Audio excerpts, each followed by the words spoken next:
Abandoned ship. We're not caring about this car. We're thinking about the next year. Exit clauses, yada, yada, yada. Hulkenberg is the blue shell right now. Angle grinder guy, he gets a raise. There you go. Whoa. He gets both salaries. There you go. What are they doing with the 5th and 6th seats? Yeah, it's just Weenie Hut Formula One Junior now. They don't fire up the same way that F1 cars do. Formula One fans, welcome to the show. I'm your host, Justin. This is the Tired Boys podcast. I'm Aaron. Welcome back, everyone, for our season finale race recap. We had the Abu Dhabi Grand Prix here wrapping out the 2025 season. We had 3 title contenders coming into it: Lando, Norris, Oscar Piastri, and Max Verstappen. There was a lot of potential intrigue, lots of different ways that different drivers could end up first, second, third in the standings there. Overall, not the most crazy of races, but a lot of excitement and tension just from the finale of the season. But Justin, I'm excited to get into it. It's good to see you. I'm sure you're riding the wave right now after the season finale here. Lando Norris on social media told his adoring and supporting fans to celebrate with him because this win was for me. He said that the win was for all of his supporters. So yeah, he's talking to me directly. So I was like, you know what? I will. I'm gonna raise a glass with him. So I'm celebrating. I've got a little sparkly seltzer drink here that I'm enjoying. A little bit of nice flavor for the McLaren double win. It was one of a few races that you and I, Aaron, got to enjoy together. We were in a call together, chopping it up throughout the race. So it's fun when I get to watch the sport with you. So yeah, overall, just a wonderful way to spend a Sunday. And yeah, even though it wasn't like the best race overall, yeah, I think it was like a fine cap off to the end of like a really solid season. A lot of really fun narratives throughout it, so I'm excited to talk all about it. Yeah, so we'll get right into it. I'll start off with just a couple of quick hitters here, more follow-ups from last week's episode, but I looked a bit more into James Vowles racing that he'll be doing in GT3 at the Gulf 12-hour event. So this is like a end of season pro-am event. So the teams are a mixture of some people who've been in World Endurance Championship, some from GT3 Europe, and everything coming together for a season finale. Everything just wrapping up in Abu Dhabi, so they're gonna have that there on the Abu Dhabi circuit. But the format's even a little bit different. They have an initial 8 hours, a 2 hour break where fans can come down to the pit lane and like walk around, check things out, watch the teams in action, kind of up close and personal as they're preparing for the final 4 hour stint of this 12-hour race. So it's kind of this big fanfare finale for the season that doesn't go towards the points and everything, but pretty cool event. And he's driving with the Garage 59 team, who he had driven with previously in the 2022 Asian Le Mans series, so he has a little bit of history with this team to jump back in after doing his testing with them. Very cool. I think that's a really fun like capstone event to to end a season on. That's really fun. It's cool when you learn that even in the like what are now administrative or like managerial or engineering positions, it's fun to learn about um all of the racers that are within the team. We just see like the drivers on track, but like racing is in the blood of all of these people, and it's fun to see like, each of them in their own ways getting active. So that's great to hear about James Vowles. Yeah, and someone who he doesn't have as large of a racing history like as a driver as someone like Zach Brown, who came up through a lot of the series through karting and into some single seaters, I believe. But yeah, James Val's a very cool event that he'll get to participate in here with finishing up the F1 season and then hanging out for another week until that event next weekend. But then my other quick hitter here was we didn't have Jenson Button finding a way to become the last to press the DRS button in Formula One. Kimi Antonelli officially the final driver to press the DRS button here on the grid before it goes away with the 2026 season, the active aerodynamics there. So yeah, just a couple of quick follow-ups there after this weekend. Very cool. Yeah, I'm sorry that Jensen Button was not able to get like a Sunny Hayes esque entry, in some type of, everybody else is sick, so he becomes like the super sub. Like all the Formula 2 guys, like, oh, maybe they're like not around or whatever. Because yeah, I don't know how that was going to happen. Obviously, just a throwaway line that you've taken way too far at this point Oh from yeah. Jensen Button. But one thing that I wanted to check in on here at the beginning of the episode, during the first two Tired Boys podcasts of the 2025 season, we set forth a couple of predictions, if you will. We did, just two short little segments about what are the odds. We laid just down some hard numbers and predictions. The first one that we did was what are the odds of a back-to-back McLaren constructors victory? Aaron, you rated it at a 50%. I'm guessing from the like Ferrari success that we saw in 2024, they were kind of like pushing the envelope against McLaren. If you go back and look, like the points were pretty close right there at the end. So I'm guessing in your mind you were like, well, the Ferraris like look pretty good, and but the McLarens might do it because they look good. Do you remember your 50% angle? Um, I just felt like there was too much to like rule out other possibilities. It was the final year of the regulations. I think part of it was just the closeness that I expected in the grid, which I feel like we did see across the season with qualifying in particular, less so than some of those races. But I also just didn't necessarily expect Oscar and Lando to both turn on the gas like they did across the season and both look as good as they did on the year. So yeah, big props to them. That was I guess I went with the Max Verstappen. It's 50-50. They either win it or they don't. But yeah, I think that was probably more the closeness of the grid wrapping out the regulations. Ferrari looking pretty strong at the end of the year. Yeah. Okay. Sounds pretty on par with what my thought process was. Okay, all right, that's reasonable. I had a little more faith in the McLaren, mini era, with a back-to-back win. I gave it a 65% chance. I think that's well above 50. So just pleased to be 65% right in that regard. Even though that was like clinched previously. And then the second one that we did was who wins the championship. And this is like pretty funny. Now, Aaron, you said Ferrari wins constructors, but you guess Max.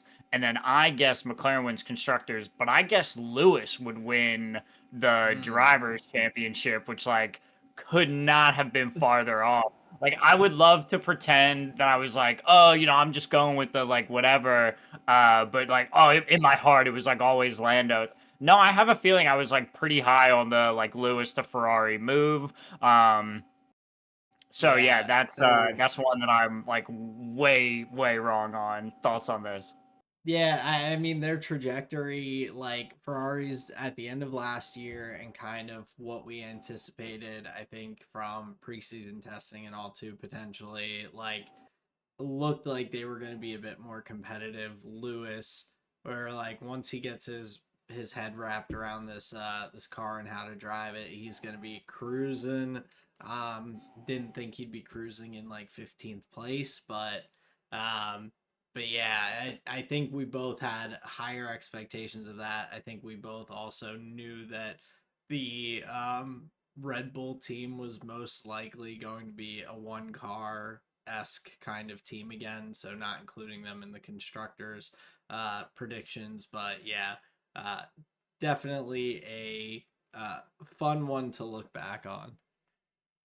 Yeah, that was interesting just to see how, different the end of year expectations can be versus like what the next year actually pans out. Like it's never just so cut and dry. So I just thought that was a just a fun topic just to close out on.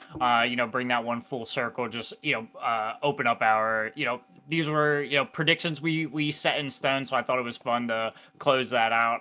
I'm curious, were there any rumors that we were seeing online post race about what kind of moves we may have coming up here for the next season? Because we've got a couple of shifts as far as the grid goes coming up for 26. Yeah, so not too much changing, but we had a couple of announcements here for the "Do You Work Here" segment. For McLaren, we had the announcement of their young drivers signing. So they signed Leo Fornaroli, the F2 champion from this season, and Richard Verschoor, who I believe was the runner-up in the championship here at the end. No, finished third in the championship for F2 this year. Um, so a couple of really strong drivers into that driver program. Um, I assume that they'll be doing reserve driving, test driving kind of positions there for McLaren.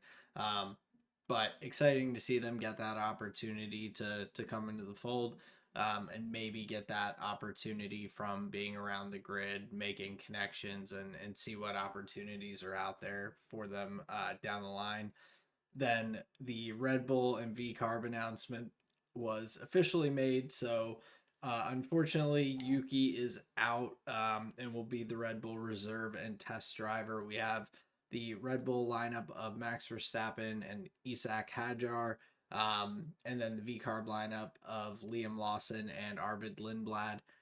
One other note is that GP Max's pit engineer, or like head engineer for him, is potentially not going to be able to continue on in those duties and may shift to another part of the organization. There were some things, he had missed a couple of races earlier in the year due to personal family circumstances, I believe.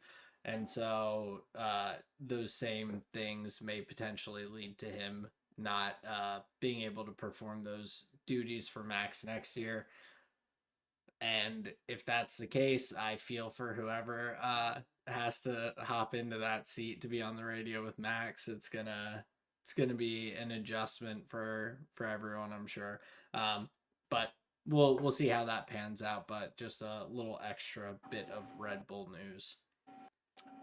I've seen an extra character in the Red Bull garage. I wonder if it's a GB, like an understudy, somebody that's just been scoping out everything GP does and like how he interacts with Max. So then when it comes time for it, he can just step into the role and it's like GP never left.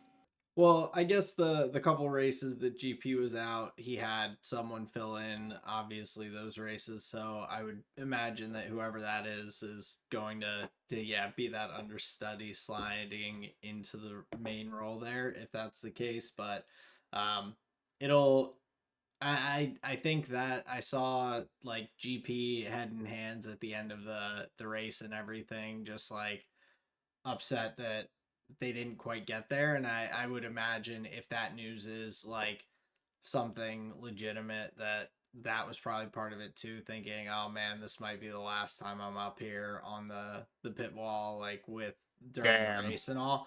um I don't Damn. know, lots of speculation from me over here, but after seeing the news, I had noticed that during the broadcast and I was like, oh, I wonder if that has something to do with it. So Damn, sad if true. Yo, if that was actually GP's like last Formula One race as a race engineer.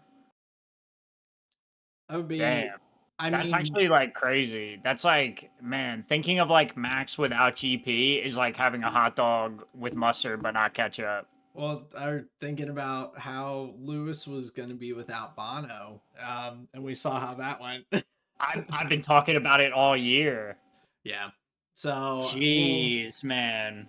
definitely still some time for those different team decisions to shake out and offer next year. But the other bummer, of course, with Yuki being out, unfortunately, with his contract, there were stipulations that he wasn't allowed to speak to other teams while he was like contracted and everything, and so Sure. that kind of lost him out on any potential other opportunities. Just not being able to have those conversations for teams to maybe even reach out to Red Bull about potentially buying him out and bringing him on board. Like Alpine, I'm sure maybe considered at one point, but definitely sad to see Yuki off the grid. We're obviously Yuki fans. We've cheered for him. We've hoped for him to just start cooking and everything. But he had a pretty rough season here with Red Bull, and um, unfortunately, they'll go with that younger option of Arvid Lindblad to bring on board. Long-term listeners of the show know that this is a sad, sad day in Justin's predictions. When both Zhou Guanyu and Yuki Tsunoda were first signed, I was like, "Yo, that's it. The Eastern drivers, they're about to come in. They're about to take over. The European era is over." I was so confident in Zhou and Yuki that now I'm going to forever be careful about how um I may not overrate rookies and new signings as much as I did Joe Guanyu and Yuki Tsunoda. So the era of Eastern potential, that sun sets for now until another contender can arise. Yeah, for now, Zhou Guanyu being Ferrari's reserve driver still, so we'll have them in the wings in case you never know. Crazier things have happened than Red Bull swapping drivers mid-season. Not wishing that on anyone in that lineup of four drivers, but you never know where Yuki's next opportunity might come from. So um, hopefully there will be some opportunities here in his future, but that wraps up the Do You Work Here segment for this week. I did want to bounce over to the water cooler real quick, though. We had a few things that I thought were pretty funny during the race, and one of them was that you and I talked about while we were on our call watching was just how they kept showing that graphic up on the screen of like if the race ended now, here's what the points would be, and it's like one of the guys has like taken his pit stop, the other two haven't. There's no like real cohesive story that they're actually telling. They're just like, if the race stopped right now, which it won't and it can't, like this is how it would wrap out, and messing with the permutations of who would end up on top. Like Lando's taking his pit stop. He's in P9, but Max is in first and he hasn't taken his pit stop. So that means that Lando's definitely going to finish ninth. Um, so yeah, that was cracking me up during the race. And then there was a tweet put out about treating Checo too harshly, and he replied to it and was like, perhaps it was the Thanos meme, Thanos saying, perhaps I treated you too harshly. So Checo's like, yeah, definitely treated me a little too harshly. And now that you're seeing this rotating Red Bull second seat, maybe you should have appreciated me a little bit more. But we'll see Checo, of course, back with the Cadillac outfit this coming year. Well, and I have a feeling that that might have been like to go one layer deeper on the meme. I think that may have been that account specifically was critical of Checo during the Oh, previous probably. like backing up of other drivers, and because there was something like remotely similar that happened, the idea is like, oh, maybe like you weren't, maybe you weren't wrong then. I think that was like what was going on that scenario, Yeah, which well, or just fair like enough either way. that they had, yeah, been one of the tougher accounts on roasting him when he was having his struggles and all. Or I'm not sure, but either way, that was pretty funny. And then you sent me one that I was laughing about too. Well, yeah, because it was the joke that I made, like when we were watching the broadcast, where like Lando's, he's like doing his donuts or whatever. I'm there screaming, I'm like, check the planks, check the planks. So, yeah, it took me all of 25 seconds of scrolling down Reddit, like to find the joke that I made. It's for Stappen, like holding a gun to the camera, going, check the planks. So I just thought that was funny, no joke is original, obviously. It was just funny that that was something that I was screaming at the end of the race. What I thought was hilarious was the end, obviously, where MBS comes in and like tousles Lando's hair, and dude, just the whole energy of that room changed. What's supposed Yeah, to be this like celebratory moment where like the drivers maybe rib each other, like talk about something that happened. All of a sudden the bosses are just there and everybody's like stiff as a board, like, yo, can we go? yeah. I thought that was crazy, by the way. Yeah, that in the cool down room, apparently like Oscar and Matt like was joking a little bit with Max, but while we were getting all of the Lando footage and everything, where he Oscar was like talking to him about the race, like, oh yeah, just shooting the shit a little bit, and then he's like, so you weren't gonna try and back us up? Just like drops that on Max, and he was like, nope, just kept on doing his thing. Son, go on. Which is totally fair. The other thing that I didn't hear, when I was just like spewing my propaganda or whatever in your ear, when the like during the actual like over the line celebrations, I didn't hear the Zach Brown be like, is this the world champion hotline? And you reacted to what he said, and I didn't hear it. It was only, I went back and watched the replay, but I was like, yeah, that is such like a dumb joke. That is such a That's dumb joke, and I can't believe you heard it. yeah. I when he came on, I was because I had been waiting for it. They didn't play his radio until like he's already going through his cooldown lap after crossing the Mm. line and all, and I'm expecting this like the Christian Horner, Max Verstappen, you're the world champion, like expecting some sort of, he's like, ring ring, is this the world champion hotline? I was like, I think I physically cringed, and that's why Sure. it like stuck out to me. I may not have even processed it initially. My body just started reacting to Zach Brown's bad joke, but yeah, I don't think that one will get replayed quite as frequently for the future.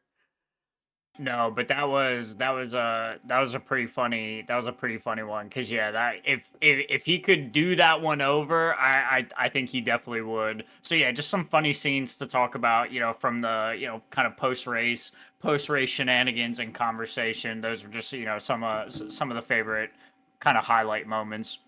Yeah, and so looking forward to getting into the rest of the race conversation, but first, we just want to say we're coming here wrapping up the end of a long, great Formula One season. We've had a lot of good conversations. Enjoyed making these videos and this content. Don't forget to follow, like, subscribe, share with anyone else in your friends, your family, people who you think would enjoy this Formula One content. We appreciate you all. So thank you for being here with us. Yeah, we appreciate another year of the Tire Boys podcast with you. Thank you very much for listening, and back to the show. And so we do have the season finale here in Abu Dhabi for the feeder series for Formula 2 as well. So we had the sprint race and feature race. And as we had talked about in last episode, we had a number of drivers who were moving, kind of shifting up from that Formula 3 grid to the Formula 2 grid for these last couple races of the season. One such standout being Nicholas Solov, who finished on the podium in his first sprint race, the reverse grid. He had qualified down in P9, so starting in second for the sprint race, he ends up finishing P3 overall in that sprint. So really, really impressive performance for someone with just his second race in Formula 2 coming up from F3 and someone who's going to be on the grid for next year. So I think that that adds a nice little bit of excitement, especially knowing that there's going to be some good, solid returning drivers.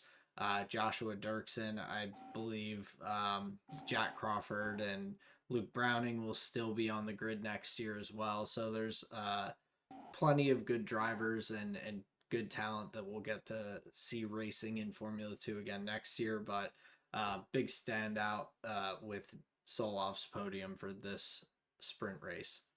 Yeah, for sure. And I mean, thinking about the not just like this race, but what it means moving forward for them in Formula 2. And obviously Solov is a Red Bull supported driver, so just cue up the Jaws music, the second seat. We must, for the strength of Max Verstappen, we must sacrifice young drivers. You cannot sustain these power levels without giving up something in return. So they're gonna need young, powerful blood coming up through the ranks, and that's in Arvid Lindblad and Solov as well. So I'm happy to see the P3 from Solov, because that second seat is going to need food for sure. Well, and speaking of Lindblad finishing first in the sprint race there, so kind of a nice final race weekend for him before joining the F1 grid next year. Getting that sprint win is awesome. Very very solid drive from him from the front of the grid. We'll see next year how he does a little bit more in the midfield with the V carb. Probably won't be getting those opportunities to go start at the front of the grid and take it from there. But looking forward to his rookie season. We also had the feature race, and so the team championship had not been fully wrapped up, even though Fornaroli had wrapped that up in Qatar for the drivers' championship last week. Invicta was just within reaching distance of high tech for that P2 position.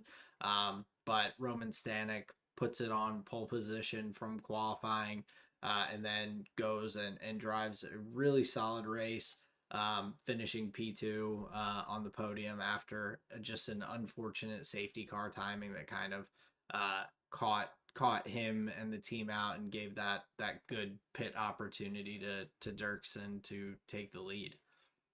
Gotcha. Yeah, that's a pretty unfortunate way to round out your year, especially starting on pole. So your heart goes out to Stanek, but I think otherwise he drove a really hard race and was deserving of the podium as well. So that was a great result for him.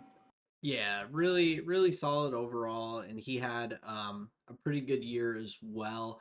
We'll be back on the grid with Invicta, I believe, for next year, but he had a race win under his belt this season, another podium that he had a little earlier on, and so definitely some room to grow, especially in the consistency side of things. But it looks like he is kind of wrapping out the season solidly here with Invicta and also clinching the title there for them in the constructors championship for Formula 2.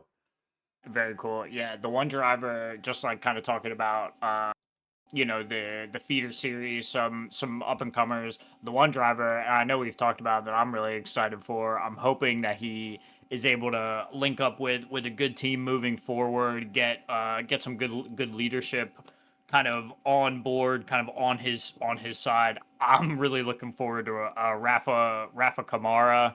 That Yeah. to me is like he's the most exciting driver of both what the Formula Two like what do you call them classes years the Yeah. Formula Two class of this year and Formula Three. I think he was the most exciting of any of those drivers, to be fair. So yeah, in the next like year or two, I'm going to be looking. Hopefully, he can get like a good contract, a good supporting role there. Because yeah, just thinking of like young drivers on the up and up. That's one of the ones that I'm really excited about. Yeah, absolutely. I mean, phenomenal F3 championship and then coming up to F2 this coming year. I think he'll have a strong drive. He was strong in terms of just raw pace, getting a lot of pole positions starting at the front of the grid, but he didn't struggle moving through the field as well. Um, so he's definitely someone to keep an eye out for next year in Formula 2. Um, but very much looking forward to seeing a lot of these drivers grow and who else comes into the field this coming year. Agreed, agreed. Now we're gonna have a packed kind of race end of the year conversation to get into. We always have to start our race conversations with the hot seat. Aaron, are you ready? Let's jump in. All right, so for everybody playing at home, we got 5 questions. We'll provide the answers and we'll see how many Aaron can get right. We'll see how well he knows the Abu Dhabi Grand Prix. Aaron, you ready to get into the hot seat? Yep. All right, so question number one. The Yas Marina Circuit is the largest permanent sports venue lighting project in the world. Previously, the title had been held by the Lusail International Circuit. Which American company did the lighting project at the circuit? Is it A, Skywalker Light and Sound? Is it B, MK Almari Digital Systems? Or is it C, Musco Lighting? That would be C, Musco lighting. Nailed it. And for anybody watching the show, like we would have given you the answer. You would know this if you're watching the show. We bring you the laughs, but you're also learning something. Aaron clearly learned something. Question number two. While modern fans may not remember any races farther back from 2021, this circuit has a storied history already. Sebastian Vettel wins the inaugural race in what year? Was it A, 2009? Was it B, 2012? Or was it C, 2015? Gonna go with 2009. You are correct, sir. Sebastian Vettel wins the first race in 2009. Now, question three. Both Max Verstappen and Lewis Hamilton are tied with 5 wins apiece here at the Yas Marina circuit, but the current race lap record was set by this driver in 2024. Is it A, Nico Hulkenberg? Is it B, Kevin Magnussen? Or is it C, Alexander Albon?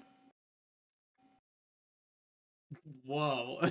Yes, and I'm not even kidding you. um, Good luck. let's go. Nico Hulkenberg.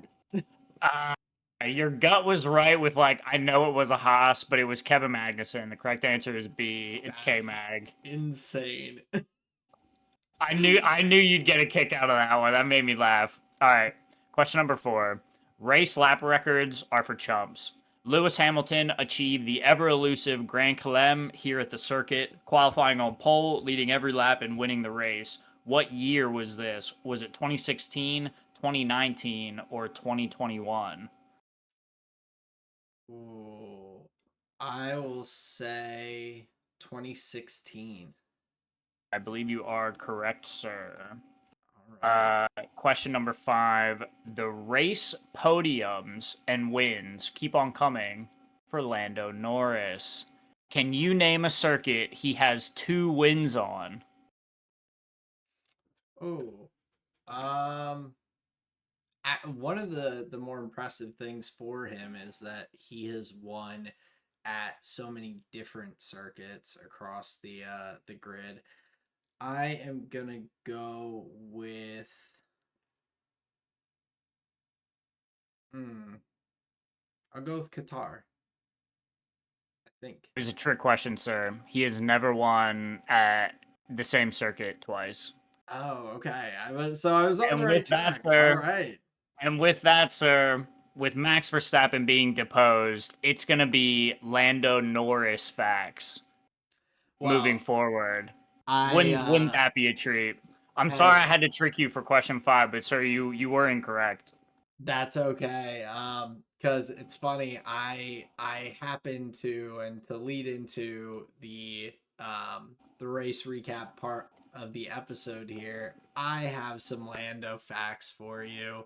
It Give me doesn't him. roll off the tongue as much as Max facts. I think that I just disagree. sounds better to my ear, but um just some Lando facts from the season: 423 points, 7 wins, 2 sprint wins at Miami and Sao Paulo, 7 pole positions, 18 podiums, the most of anyone on the season. Of course, most points on the season with the Drivers' Championship, and it is his 7th year in Formula One. It was the same as Max's 7th year when he won his first world championship in 2021. So a solid year for Lando. I will look for some more original Lando facts in the future, but I did want to bring those for you. I will drop one Max fact though, just to wrap it out here, and that is that Max ended the ground effect era of cars with more podiums on his own than any team had with drivers combined throughout, with 67 podiums to himself during the ground effect era. McLaren was the next closest with 65 total podiums across the ground effect era of cars. So I couldn't leave you without one Max fact there. No, that's okay. I'll take that Max fact in trade for. I actually have to correct answer number 4. I got it wrong. I went back and fact checked. It's 2019 that he got the Ah, Grand Collab.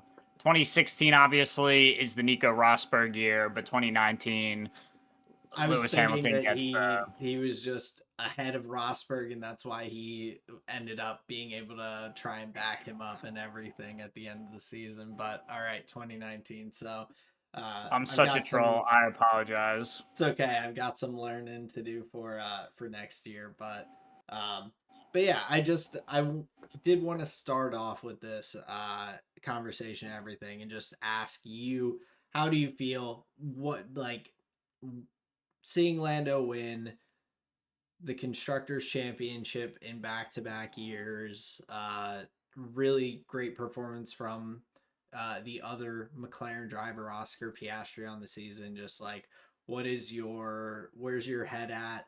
How do you feel after Lando's big championship victory? Well, it doesn't change my life at all. I didn't place any bets, so like I didn't win any money. I didn't lose any bets, so it's not like I'm gonna end up with, some wild, buttocks tattoo, So my life won't change in any meaningful way. Is it fun to like have been supporting the winning driver? Yes. Is it like extra sweet as a fan of just like good competition in general, combined with like he's the competitor that like I was backing? The like extra sweetness level is like he took it he took the win against like one of the like generational talents that's driving right now. I think that kind of makes it extra sweet where it's like there's a completeness angle to it.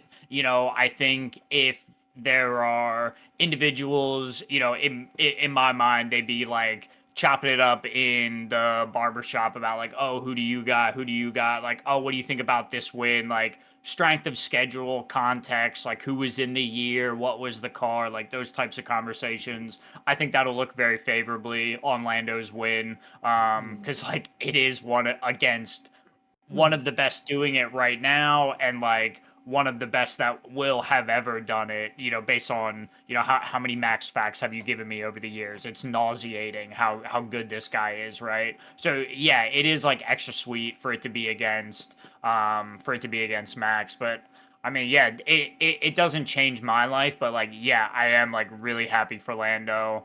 The question strategy of like, are they too fair? Is it like this really weird strategy? Does it like look uncommon? Is it something to be maybe like scoffed at a little bit? Sure, but I think in the end, I think they could be really proud of the season that they put together as a whole. And yeah, they didn't do it by like having to crash each other out or like lie about like who's ahead in turn one. I always go Yep. back to that example, but like it was two McLaren drivers, right? So these are kind of the thoughts that I have around the championship, and like, yeah, it feels pretty cool to be a McLaren fan today, at least. Yeah, no, absolutely. I mean, that's how it should feel with your team, your driver winning the world championship. So yeah, big congrats to Lando and all of you McLaren fans out there at the end of the season here. Really impressive season from both team and drivers. Um, so I wanted to kick that off that way. But we'll hop into salacious headlines here. I've just got one for you, and I thought then unless you wanted to lead in with yours first. No, go for it. Take it away. Cool.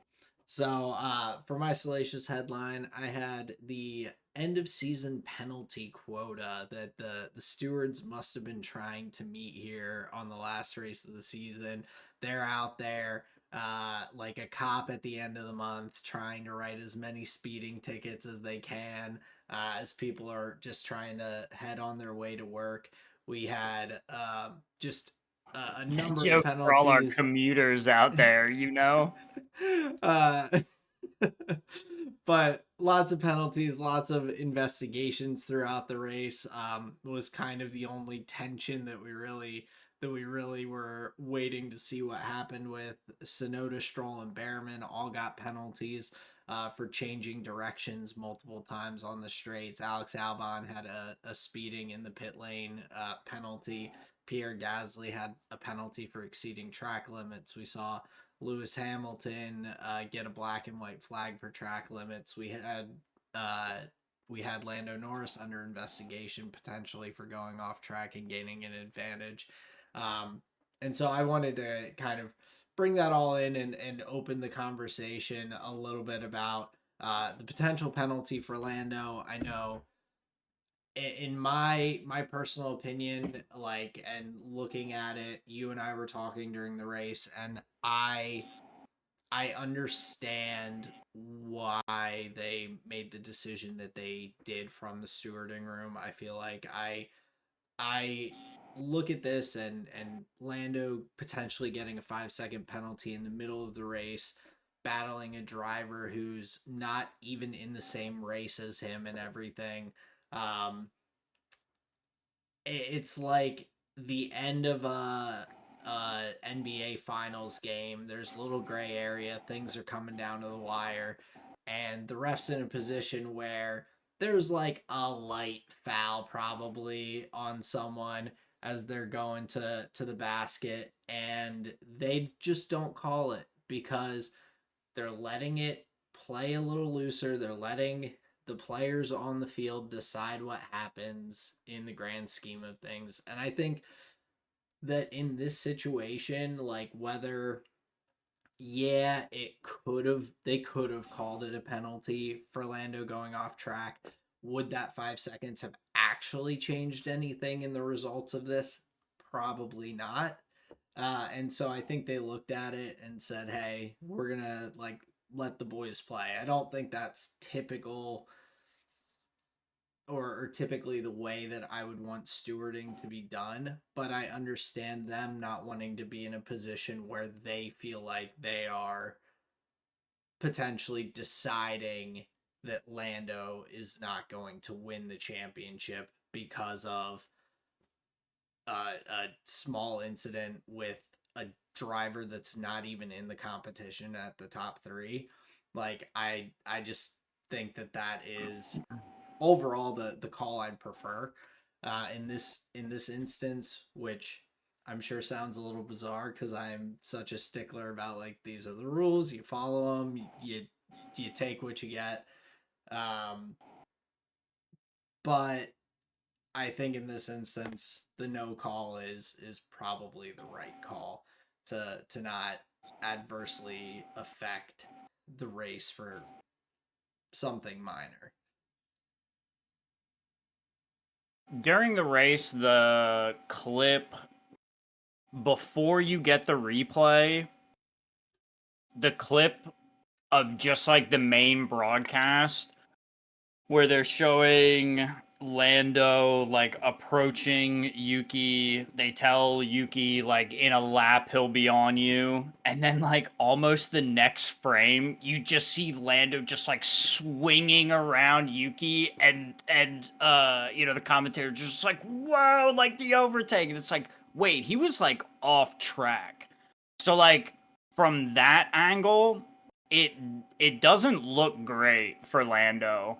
But if you go back and watch the replay, the thing that kind of iced it out for like in my opinion was, and I obviously I just talked about how I'm happy about Lando winning, so like my bias is should be obvious here. The angle that really sold it for me, if you go back and watch the like looking up the track, there's a moment where Yuki and Lando are like relatively side by side, and Yuki cuts his front end like towards the inside of the track, and that's what Mm, Lando's reacting to. That's what pushes him off track. So it was the double moving, and they weren't in the braking zone yet. They're right. like at that instance. So I think it did look like it was more of a misposition from Yuki than it was a erratic off the track overtake from Lando, which upon first viewing, like seeing it live, that's what I thought too. I was like what is happening here? Yeah. Um but after like watching the replay back like a whole bunch of times, like to see what happened, see like were they in the braking zone yet, like what was going on, it seemed pretty cut and dry. And then you also hear from the teams, the race engineer for Yuki Tsunoda was just like, yeah, they gave you a penalty for like moving twice, and it was if the engineer understood pretty clearly what Yuki did, there was no real like argument or like, yeah, man, like just keep your head down. There wasn't anything like that. So like it felt like, yeah, whatever. Yeah, and I think overall I would have called it a racing incident. I don't think Yuki like I'm surprised that they were so strict on that penalty when everything just kind of panned out fine. Like Lando went past Yuki, continued on his way. I think Yuki just didn't do his best job of defending. I think if he really wanted to defend properly, like he should have just been on the inside line from the get-go. He shouldn't have been trying to move there late, force Lando around the outside, make him pass you that way, make his life difficult, and like that's all you can do. Um but yeah, the penalty for Yuki, I was a little surprised. I think they could have just like let that one, just let the boys play and just move on. But in the scheme of things, it worked out kind of the way it was supposed to, in my opinion. I didn't want, and we talked about it last week, I didn't want stewarding decisions to affect the race. If Lando and that 5 second penalty pushes him down to finish P4 because like Yuki pushed him one way on the track a little bit with a late move, that would have felt really bad for Max to win that way. I just would have preferred it, like, yeah, the way it wrapped up I think is probably the best result, even if it wasn't the most exciting racing outside of that kind of a couple of these passes that we had. Yeah, yeah, and I think that's totally fair. My headline here is like just in that vein. Don't believe the hype.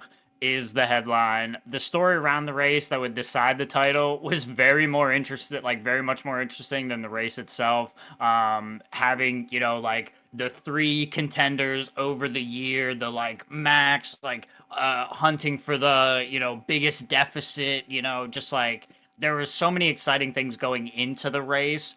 I don't know that what actually happened like could ever live up to like what the conversation would have been like in the moment among fans like right after that qualifying session, because I'll tell you that qualifying session was like awesome. That's exactly what you want. No like back of the grid penalties, no weird like, oh, he's got the, like something weird. They were all in a position with no kneecaps to like have like the best possible chance at having their best possible result.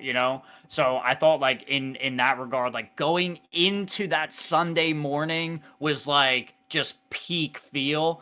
And then like right at the start of the race, you're like, okay, so Max wins here. Okay, what else is gonna happen here? Because like that was an awesome start for Max, but it wasn't the best race that we've ever gotten. And I'll be honest, and I said this to you, the Dorian Penn was way more exciting. All she had to do was Yeah. basically finish in the points, but she went on the attack. Lando was just kind of like, yeah, Piastri, if you want to go around the outside, like go for it. I'm just gonna sit here in the podium position. So in that regard, it was a bit of a, let's say, a managed strategy from one of the McLaren garages. But yeah, so I'll recommend again, don't believe the hype. Yeah, I think that's a solid headline for the race. It just, yeah, we expected it to be a lot more exciting from all the build up and everything, but uh, there was nothing too crazy that went on. No big safety car moments. No Latifi situations. Michael Massey did not come from the top rope to body slam into this race. But overall, I think it was still just a phenomenal season, one of the closest seasons that we have seen, at the very least since 2021. And I think this one ended up finishing closer officially, the way the points worked out with just the 2 point deficit for Max at the end of the day. Um, but yeah, I just a really awesome season, and Lando um did what he needed to today to get the win. I think he once he saw Max was out there cruising, Oscar went past him. He's like, "Yeah, I'm going to manage my tires. I'm going to keep Leclerc just far enough behind me that I don't have any trouble, but I'm just going to just go to my pit stops and hopefully everything goes well there." And it did. It was very smooth overall, um, throughout the grid for this race weekend. Part of that being Fernando Alonso's longest DRS train challenge, but yeah, overall, a not so hype race, but a very hype 2025 season. Yeah, and even just to focus on the race a little bit more, what I really appreciated, thinking about the start from Max, was they ran an aggressive strategy versus the McLarens opting for the one stop, starting on the mediums, pushing them as far as they could, being out in the clear air, and then swapping over to the hard tires. I thought that was like, it was not a likely an easy strategy to execute from Max's side. So, in the hunt to maximize like their best possible chances, it was like cool to see that from the Red Bulls. They weren't like conceding at all. They were like racing for the track position. And then, versus the McLarens, who I think Lando did the 2 stop and Piastri did the 1 stop. They They split them, I'm both, pretty sure. I think they Or were did they both both on did the two two stop? stops, but Okay. Oscar started on the hard tires versus the mediums. Gotcha. Gotcha. So Okay. But yeah, it was like in that regard, I think in like a cool race. I think there may be like strategists or like tire whisperers that like may have gotten more from the race than we did in that regard. But yeah, I think in like answer to what was going to be a tough mission for the Red Bulls. Yeah, I think they went about it like in a pretty reasonable and cool way. Like I said, that start from Max was awesome. And again, it's just like of course, he's able to do the thing that Lando couldn't, where he like outbreaks himself and whatever. It's like, no, like that start is what that move is supposed to look like, where it just closes the door. It's yep. like, oh, okay. Fuck. Hey, it's Lando's first championship. He's He'll still got learn. time. He'll He'll get there learn. too. Um, but yeah, a really really solid race for a couple other drivers around the grid as well. Fernando Alonso, I mentioned, had a great qualifying effort, qualifying up in, I believe it was P4, if I'm remembering correctly. But he was now starting in P6. He P6. finishes P6 and just really, really solid race. Nico Hulkenberg in his 250th race finishes P9, picks up a couple of points. Um, Really some solid, and even Lance picked up a point at the end of the day in P10 with the Aston Martin. So um, some other good drives, and last but not least to mention in those great drives is Leclerc. He was right on Lando's heels for a long stretch at the start of the race in a clearly tougher car to drive this season. But he was looking very quick in that Ferrari early on in the race. That was gave us a little bit of jeopardy of, oh, is he gonna be able to catch up to Lando? He's hanging in the DRS. What's gonna happen? Um, Overall, though, just a solid race from him with the P4 and a really nice drive. Yeah, they would have been they being Leclerc and Russell would have been the drivers that could have like took Lando, play like spoiler to Lando's campaign if they were like to unseat him from the P3 or whatever it was. Like Mm-hmm. they were kind of the agents to be able to do that. Pace not in the car for them obviously, but yeah, I would tend to agree with you. Pretty solid drive from Leclerc. Yeah, the interesting thing about the Alonso, like my mind goes a different way when I hear about that DRS train.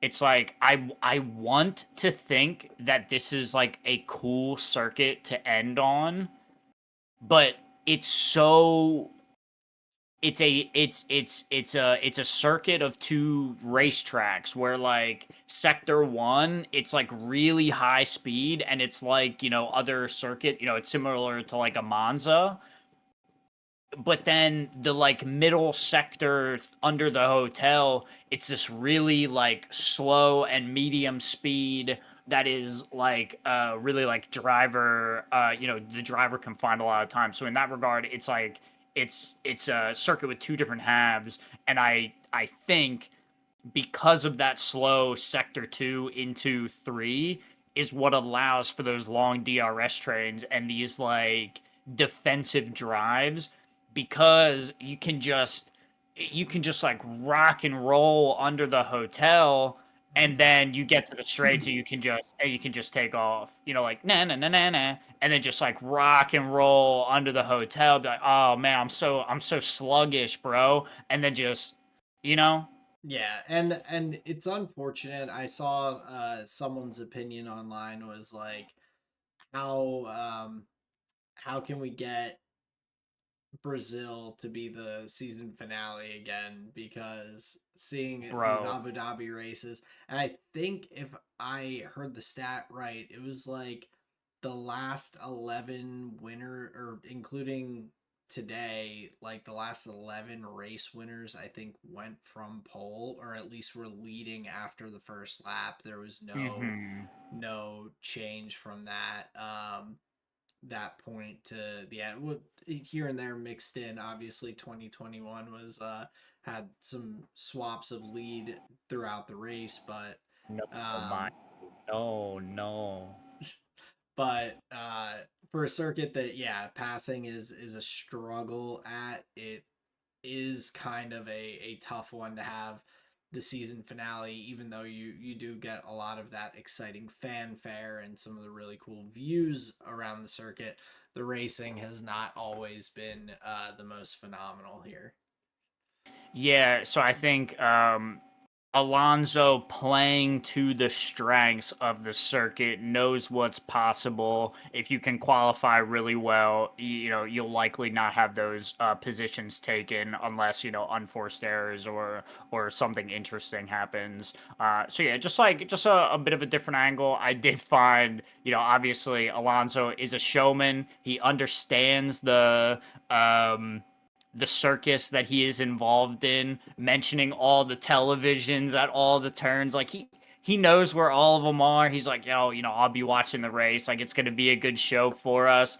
Like in some ways, even if he's lying, even if he doesn't care, even if he doesn't even know what F1 TV is, he still plays the part as though he's like F1 TV's like biggest fan or something. And I don't know, I kind of like fuck with that. I think it's so funny.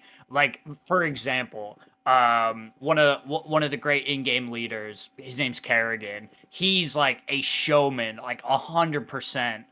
And he like understands like what's going on. He can give a little bit of kayfabe if you know what I'm saying. And I think there's like some of that for Alonso here, where he's like, yeah, it's like a show, and I'm gonna enjoy it as well.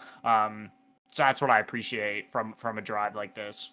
Yeah, but at bringing it back, yeah, to the circuit itself, it's funny that he's like, oh yeah, like I'll be fine, I don't have to worry about watching anything, I can just watch the TVs. Right. That's how easy it is to make sure no one gets past me. I'm just gonna be just zipping along and watching the TVs and zipping along. um but yeah, solid finish for him on the season.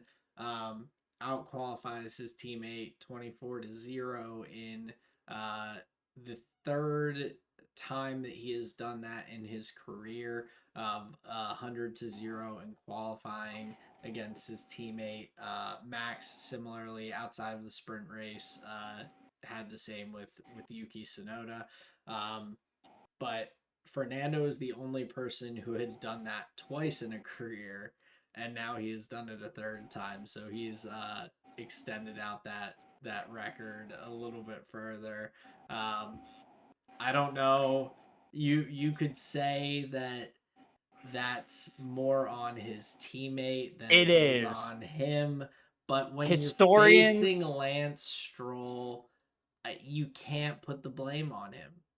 bro, historians will see that like, whoa, outscored his teammate 3 times. Whoa, yo, nobody else has done that, and they'll go back and look. They'll be like, yo, like who was his teammate? Like, bro, I hope it was Hamilton. And they're gonna read Lance Stroll, and they'll be like, who? And immediately, like all mythos of that record is just gonna it will Well, into thin air. the other two were not on Stroll. I'd have to look up who the other two are. I think one of them might have been Massa, actually. So he might have a decent one on his list there. But Yeah, either we're still way, trying to settle that in the courts, by the way. yeah, we'll Free see if one Felipe of those Massa. we'll see if one of those qualifying positions changes from the 2008 season. I keep checking the Wikipedia page. Got to keep an eye out. You never know when the news will drop for that. But We're um, being mean. we're picking a little bit. But um, the other just fun thing I think about this weekend for me was, like, I fully dove into all of the content. I watched every little bit of the F1 TV content they put out there, the pre-shows, the post-shows, the driver interviews, the principal interviews, the qualifying interviews, everything that they had, and I'm just hoping that they maintain all of that going into next year with the Apple TV switch for the US. Um, I just really enjoyed watching and taking all of that in. I loved seeing Juan Pablo Montoya just out there arguing with Julian Palmer every opportunity he got. The two of them can just not see eye to eye. Um, but yeah, a very fun wrap up to the season here in Abu Dhabi. I was saving this. And just think about this dynamic. Montoya is like far and above away. Like his career as a driver was way stronger than Jolyon Palmer's. I think that individual knows this. And if you factor that into like how you look at the way they interact, I think Montoya is just kind of like, bro, I've won more than you. Like, what do you know? Like literally, what do you know? Like you were in Formula One for like a season and some change. Montoya's like he's like won some races, you know what I'm saying? So Yeah, I just like think about that like when you see them on the TV. And I'm not saying like you're wrong or anything like this. Just to me, it just makes that like a little angle, that interaction between them, just that bit funnier because like you look at his like accolades that they list out, and then you look at Jolien's, you're just like, oh my god, who is this guy, like a reserve driver or what?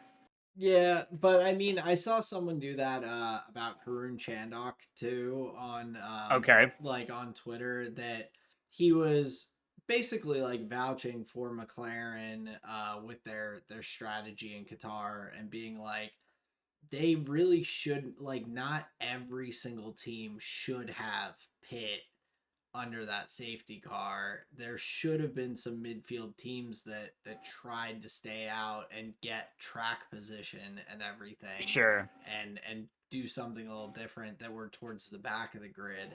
And that could have changed what happened with Max pitting and every, like, he was like talking to people after the race, like, if that had happened again after the race, knowing how it shook out, like, a ton of teams would have changed and done something different there.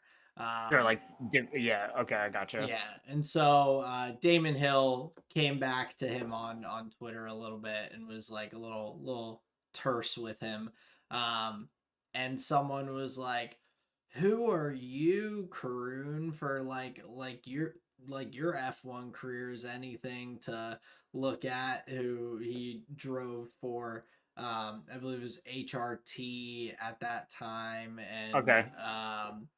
had 10 races, didn't have a full season or anything like that before he was out. But those guys who maybe are around it and have been drivers, even that aren't the best, I think there's a lot of them that make some really good commentators, even if they weren't the most phenomenal of drivers. But not, I'm not saying you're saying that they aren't or anything, but it's I was gonna interesting say I'm a to. Palmer believer. I Oh I I yeah. think his broadcasts are like pretty entertaining.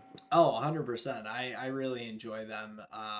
But just to say that I find it amusing, and it's like this Twitter person who has zero accolades is like trying to shit on Karoon's career. It's like he made it to F1. Like, he was Sure. there. Okay. Yeah. From that angle, Uh I'm with you. yeah, so it's yeah, with Juan Pablo, I'm sure he's got a little bit of the upper hand maybe in that side of No, things, no. but I just feel like but he has a but chip on still, his like, shoulder. That's all. That's just oh, that's okay. just how I feel. He just has like a chip on his shoulder. Like I'm like I nothing at thought all. you Just were I thought you meant he, like, maybe is like, yeah, like, feels like he just knows more and is like, yeah, whatever, but not anything not anything bad. It just makes for good broadcast when there's a little bit of yeah. headbutting. Yeah, you don't want to be like us, just like agreeing all the time. Like you're, you're just like, yeah, that gets, I imagine, pretty stale if like all three of the talking heads have the same idea and the same point. You're just like, wait, Yeah, need a little bit of variety there. right? So So no, yeah, when they're going head to head, no, I think it's great. yeah, but yeah. Oh, and I have one other Lando fact for you that I forgot to Okay, mention, but hit me. he is the first to break the Red Bull Mercedes World Championship hold that they've had since 2009 was the last time that a non Red Bull or Mercedes had won the drivers championship. So a big streak that he broke here with this world championship win. Careful what you wish for, because rain under the McLarens may not be any happier. I It could mean, just be one despot for another despot. I that's what it's been. It was Vettel, then it was Hamilton, then Rosberg, then Hamilton, then Verstappen. Um, so yeah, we'll see how big of a run Lando can go on, but um, overall a uh just awesome way to finish the season with it being as tight as it was all the way down to the final laps of the race here. um, pretty exciting finish to 2025. Yeah, I think 2025 was a really fun season. The dominance from three top drivers, a variation in or not, variation isn't the right word. Like all having their um like times of dominance, kind of like ebbs and flows, stronger tracks, weaker tracks, unforced errors. Like there was a nice little uh yeah, I already said it, but like an ebb and flow to the season, so I really enjoyed it.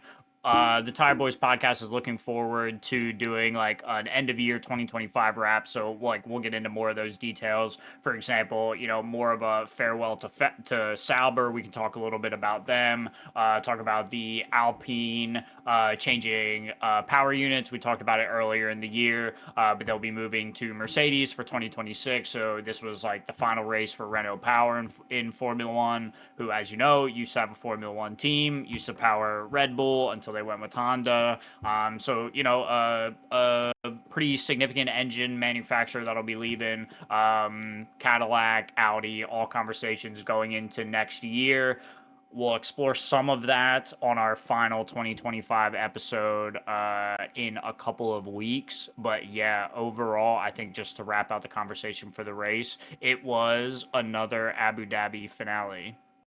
Yep, that's a good way to put it. And we had Max Verstappen P1 in the race, Oscar Piastri P2, Lando P3 on the podium. And then, of course, driver standings. We had Lando P1, Max P2, Oscar P3 there to wrap it out. So very strong year, like you said, lots of ebbs and flows and excitement. Um, has me looking forward to wrapping out the entire season, looking back, looking forward for next year before we finish things for this 2025 year. Yeah, it's all just super exciting. Again, I know we've said it. Thank you very much to the listeners. We really appreciate it.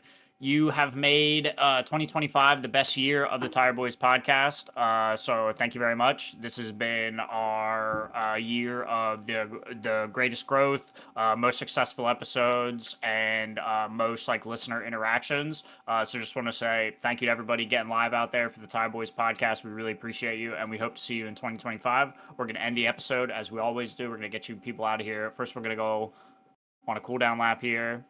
Aaron, give me your flavor of the week. We're doing it back to back. Sounds good. So flavor of the week for me this week, for food, Colleen and I had sushi yesterday. It had been a while since I had sushi, so we are just craving it.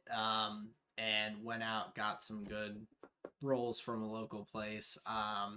We always try things that are a little different. We had one that was wrapped instead of the outside being the nori and seaweed, it was actually cucumber like wrapped around as the paper for this sushi roll. It was really really solid. It had some I think it was ponzu sauce that we put on it. So very very tasty food for this week.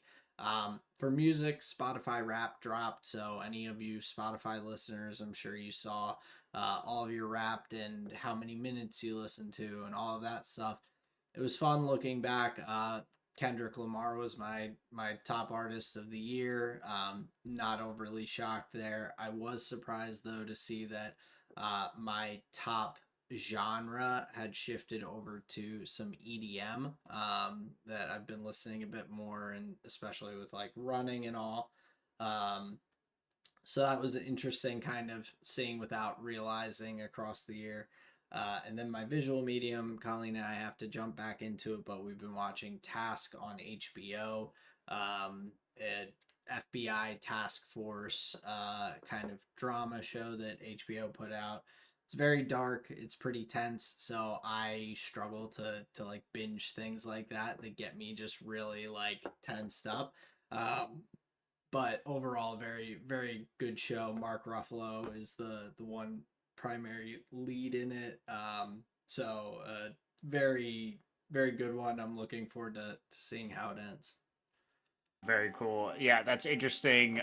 Hearing about the roll with the cucumber wrap, that's really interesting. I'm a fan of sushi, so next time I'm out looking for rolls, I may have to find one that has a cucumber holding it all together. Yeah, it was definitely a little bit different, but we enjoyed it. So something new. My favorite Italian hoagie is a primo Italian hoagie, and I had the absolute gift of that being my food for the week. We were able to get some takeout here, and Primo's is very high up on the menu. I'm a big fan of their Italian hoagies. So going to be able to finish the second half of that a little later. We do a lot of cooking in. We do a lot of like prepping or like taking lunch or whatever. So sometimes it's fun to just get a nice hoagie. You know what I'm saying? So yeah, really love that. And then my music, bro. I'll give you this one. You're gonna be my biggest fan. I've been I've been deleting some music from my collection that either like I always skip or it just doesn't hit as hard as like when I was 17 or whatever. An artist at the top of that list, I will tell you, is Drake. There were a couple of songs I was just like, okay, okay, okay, and I was like, wait, was that like two versions of that song? So I went back and checked, and lo and behold, I was able to get rid of a lot of Drake songs. So I thought that was pretty fun. And then another one, I one of the bands that was like part of my like originators, like a core memory for rap and hip hop music was Run DMC. One of like the first CDs that I ever had my mom buy me was Raising Hell from Run DMC, 1986, my guy. And there are some Run DMC albums that have aged pretty well. There are some others that have not. I have deleted the ones that have not. So yeah, just like trimming down that collection, further curating that sweet sweet shuffle that I've been developing. So yeah, some interesting stuff there. And then my visual medium for the week, I watched the it's loosely named the Apocalypse trilogy from John Carpenter. He's a horror director from the 80s. He's the mind and the visionary behind Halloween. Okay, He did gotcha. a run of 3 films called The Thing, Prince of Darkness, and Mouth of Madness. They're all homages basically to the old psychological horror writer. His name's H.P. Lovecraft. They're basically like love letters to Lovecraft and like his own take on this like psychological, unspeakable like horrors of like the outer realms or whatever. And these 3 films, The Thing, Prince of Darkness, Mouth of Madness, there's no like, Marvel Cinematic Universe type connections, but they all deal in the same like cataclysmic type events, right? each of these are like really strong as horror films. The one that really surprised me was Prince of Darkness, and I'll tell you why.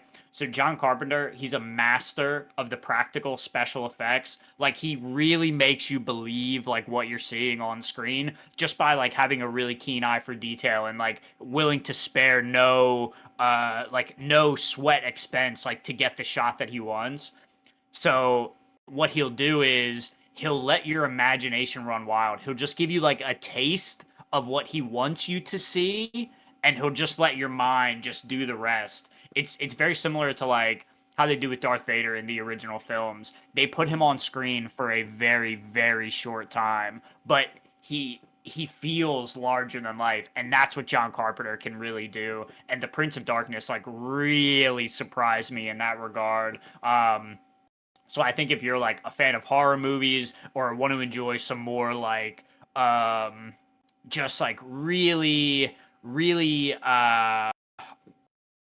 what's the word? Just quality horror. I think this Apocalypse trilogy would be a really fun one because I enjoyed it, and I'm not like a horror guy, but I think this is something that could like it could rope me in, right?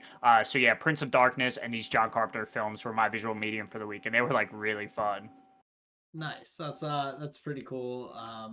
You keep adding things to my list that I do have to get around to. Maybe here during the off season, I'll get to some of these movies that we've There talked we about. go.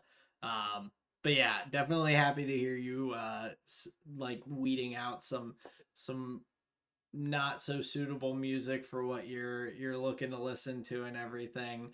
Um, Getting rid of some of those skip songs. I need to take some time and do that with some of my playlists as well. There's some songs that have gotten on there that I really enjoyed for one or two listens through, but then now hearing them the 10th, 11th, 15th time, whatever, they don't hit the same. Um, Sure. so yeah, I can definitely feel you with that. Um, but solid flavor of the week and a solid wrap out here to the Abu Dhabi Grand Prix episode. Thank you all for listening with us. It's been a blast. Keep an eye out for that final episode of the season, doing that season recap. But we appreciate you all. This has been another episode of the Tired Boys podcast. Thank you very much, everyone, for listening. Peace out. See ya.